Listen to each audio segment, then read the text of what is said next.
আজকে বারুইপুরে ফের যাচ্ছেন মুখ্যমন্ত্রী শুভেন্দু অধিকারী।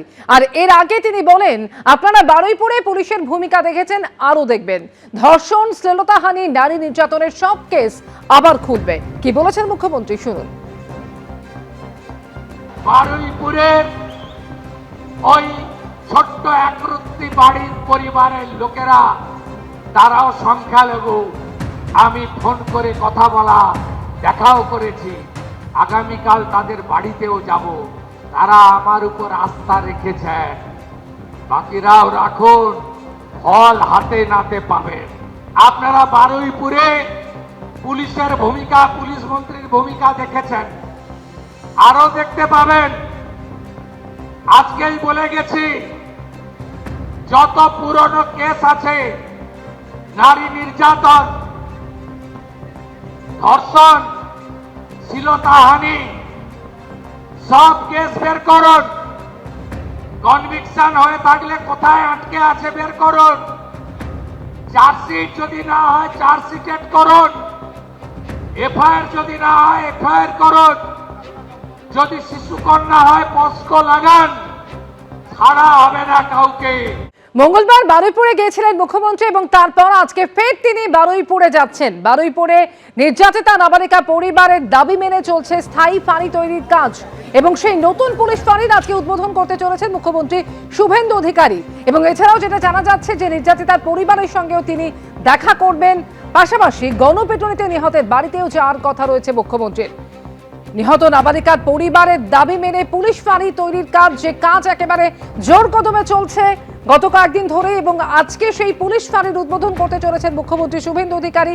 আজকে বেলা 11:30 থেকে 12টা নাগাদ তার বারুইপুরে পৌঁছানোর কথা এবং সেখানে একদিকে পুলিশ ফাঁড়ির উদ্বোধন যেমন তিনি করবেন, একই সঙ্গে নির্যাতিতা নাবালিকার পরিবারের সঙ্গে দেখা করার কথা রয়েছে তার। এছাড়াও গণপিটুনিতে যার মৃত্যু হয়েছে অর্থাৎ ইন্দ্রজিৎ মণ্ডল, তার বাড়িতেও যাওয়ার কথা রয়েছে মুখ্যমন্ত্রীর। সরাসরি আমাদের সঙ্গে রয়েছেন আমাদের প্রতিনিধি সুকান্ত মুখোপাধ্যায়। সুকান্ত, পুলিশ ফাঁড়ি তৈরির কাজ একেবারে জোর কদমে চলছিল, যে ফাঁড়ির আজকে উদ্বোধন করতে চলেছেন মুখ্যমন্ত্রী, আজকে কি খবর পাচ্ছ? বারুইপুরে পৌঁছানোর পর প্রথম তিনি কোথায় পৌঁছতে পারেন?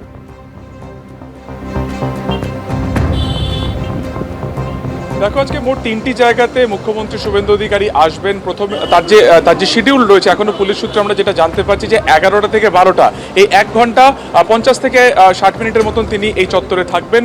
এবং এখন আমরা যেখানে রয়েছি, তোমাকে একবার ছবিটা দেখাবো। প্রথমে তিনি কিন্তু আসবেন ভিকটিম ফ্যামিলি, অর্থাৎ নির্যাতিতা যাকে গণধর্ষণ করে খুন করা হয়েছে তার বাড়িতে।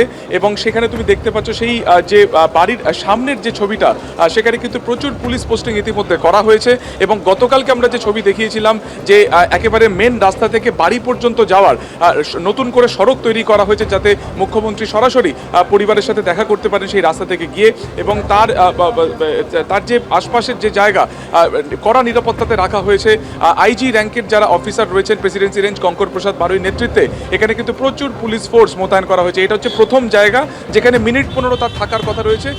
নির্যাতিতার যে পরিবার, তার সাথে তারা কথা বলবেন মুখ্যমন্ত্রী, বাবার সাথে কথা বলবেন, মায়ের সাথে কথা বলবেন। এবং এখান থেকে মাত্র 200 মিটার দূরে রয়েছে সূর্যপুর নতুন পুলিশ যে ক্যাম্প, সেখানে তিনি যাবেন এবং সেই নতুন পুলিশ ক্যাম্প সেটা তিনি উদ্বোধন করবেন। এবং সেখানেও মিনিট 10 থেকে 15 তার থাকার কথা রয়েছে। এবং তারপর সেখান থেকে তিনি চলে যাবেন গত রবিবার দিনকে, যখন এই গোটা ঘটনা সামনে আসে এবং সেই সময় যে অশান্তির ঘটনা ঘটেছিল, তার জেরে একজন যুবক যার নাম ইন্দ্রজিৎ মণ্ডল, সেই ইন্দ্রজিৎ মণ্ডল তাকে গণপিটুনি দিয়ে খুন করা হয়েছিল। এবং তার পরিবারের সাথেও কিন্তু মুখ্যমন্ত্রী শুভেন্দু অধিকারী দেখা করার কথা রয়েছে। আমরা গতকালকে যে ছবি দেখিয়েছিলাম যে সিসিটিভি ইনস্টল করা হয়েছে, তার যে বাড়ি, সেই বাড়ি কিন্তু মেরামতের কাজ করছেন প্রশাসনের আধিকারিকেরা। এবং পরিবারের যারা সদস্যরা রয়েছেন তারাও কিন্তু যেটা বলেছেন যে তিনি কিন্তু মুখ্যমন্ত্রীর সাথে তারা কথা বলবেন, তাদের যে সমস্যাগুলোর কথা রয়েছে সেগুলো তিনি জানাবেন। এবং পরিবারের একজনের চাকরির কথাও কিন্তু তিনি দরখাস্ত করে মুখ্যমন্ত্রীকে জানাবেন, এমনটাই কিন্তু ইন্দ্রজিৎ পরিবারের তরফে জানানো হয়েছে। ফলত আজকে 3টে জায়গাতে তার যাওয়ার কথা রয়েছে, যেটা তোমাকে বললাম যে প্রথমে নির্যাতিতার যে যে নির্যাতিতার পরিবার তার সাথে কথা বলার কথা রয়েছে, তাদের সাথে দেখা তিনি করবেন। এরপর তিনি চলে যাবেন সূর্যপুর পুলিশ ফাঁড়ি এবং তারপর তিনি সেখান থেকে চলে যাবেন সোজা ইন্দ্রজিৎ মণ্ডলের বাড়িতে। এই তিনটি জায়গাতে এবং আজকে এই মুখ্যমন্ত্রী সফরকে কেন্দ্র করে প্রায় 900 পুলিশ যা বাইরের জায়গা থেকে আনা হয়েছে, তার পাশাপাশি কিন্তু বারুইপুর জেলার পুলিশও এখানে রয়েছেন, এসপি, এসডিও, অ্যাডিশনাল এসপি এবং অন্যদিকে আইজি প্রেসিডেন্সি রেঞ্জ, তাদের উপস্থিতিতেই কিন্তু এই গোটা নজরদারি সেটা কিন্তু করা হয়েছে।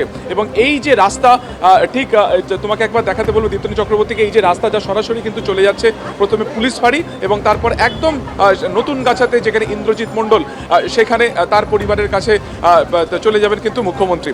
এবং আমরা জানি যে গত মঙ্গলবার দিনকে মুখ্যমন্ত্রী এর আগে এসেছিলেন এবং তিনি কিন্তু 72 ঘন্টা সময়সীমা বেঁধে দিয়েছিলেন যে দুটি ঘটনা, এক যে পুলিশের কে গ্রেফতার করতে হবে যারা মূল কালপ্রিট রয়েছে গণধর্ষণ ও খুনের ঘটনা তাদেরকে, এবং উপযুক্ত শাস্তি দিতে হবে। এবং দ্বিতীয়ত হচ্ছে এই যে অশান্তির যে ঘটনা বা একেবারে ভাঙচুরের যে ঘটনা ঘটেছিল, সেই ঘটনাকে কেন্দ্র করে যে অশান্তি তৈরি হয়েছিল সেই ঘটনাতে কিন্তু উপযুক্ত ব্যবস্থা নিতে হবে।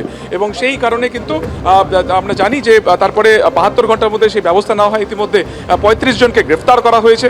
তার পাশাপাশি কিন্তু আমরা জানি যে 4 জনকে গ্রেফতার করেছে, যার মধ্যে প্রভাস মণ্ডল তাকে কিন্তু ইতিমধ্যে এনকাউন্টারে তার মৃত্যু হয়েছে। আরও 3 জন তারা এই মুহূর্তে কাস্টাডিতে রয়েছে। তো ফলত সব মিলিয়ে তিনি কিন্তু সেই সময় প্রতিশ্রুতি দিয়েছিলেন যে তিনি ফের আরও একবার আসবেন এবং সেই মোতাবেক আজকে তিনি আসছেন 11টা থেকে 12টা, যে তোমাকে সময়সীমা বললাম। এর মধ্যে 3টে জায়গায় তার ভিজিট করার কথা রয়েছে। প্রথমে নির্যাতিতা সেই বালিকা তার পরিবারের সাথে তারা দেখা করবেন, এরপরে তারা চলে যাবেন সূর্যপুর পুলিশ ফাঁড়ি, যে পুলিশ ফাঁড়ি পুরনো পুলিশ ফাঁড়িকে ভেঙে দেওয়া হয়েছিল, এবং তারপরে রাস্তার উপরে একটি বিল্ডিংকে নেওয়া হয় এবং সেখানে তিনি যাবেন, উদ্বোধন করবেন, যেখানে ডিউটি অফিসার থাকবে। নতুন করে সেই ফাঁড়ি তৈরি করা হয়েছে। এবং তৃতীয়ত হচ্ছে ইন্দ্রজিৎ মণ্ডল যে গণপিটুনি দেওয়া হয়েছিল, সেখানে কিন্তু ইতিমধ্যে যাবেন এবং সেখানে কিন্তু একই রকমভাবে দেখা করবেন। ধন্যবাদ সুকান্ত তোমাকে। এবিপি আনন্দ, এগিয়ে থাকে, এগিয়ে রাখে।